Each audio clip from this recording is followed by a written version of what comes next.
mapatay ako nito, makakalaya si Moira! Gusto mo ba yun? Punta ka ba? Abot kamay na pangarap.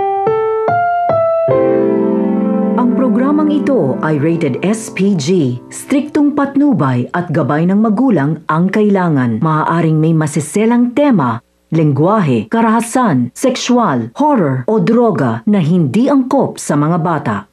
Kinausap nga ni Giselle Tanyag itong si Dax at sinabi na magkita sila sa restaurant. Kaya naman, kasama ang mga bodyguards, ay pumunta nga si Dax sa isang restaurant kung saan nga sila mag-uusap. Subalit ikinagulat niya nang ang makita doon ay si Dr. Annalyn Santos at itong si Lynette. Agad niyang tinanong ang dalawa kung bakit sila ang naroon dahil ang inaasahan niya nga ay si Giselle Tanyag.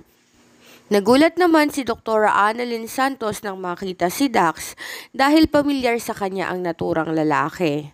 Agad niyang tinanong kung ito ba yung lalaking nabunggo niya sa Apex Hospital at umami naman ito sa kanya.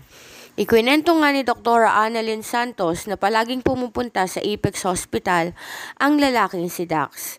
Kaya naman, nagtaka nga si Lynette at tinanong niya kung ano ang ginagawa nito sa Apex Hospital. Noon nga ay hindi alam ng lalaki kung sasagutin niya ba si Lynette dahil sa totoo lang ay malaki ang atraso nito sa kanya.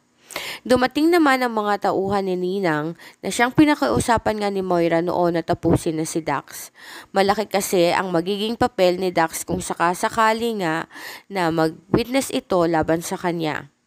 Kaya kung magiging matagumpay nga sila, ay hihina nga ang ebidensya laban dito kay Moira at posible itong makalaya.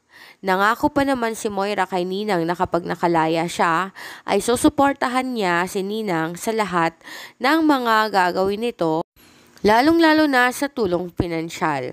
Agad na bumaba ng motor ang nasabing hard killer at doon nga ay agad niyang sinundan ang tatlo sa loob ng restaurant.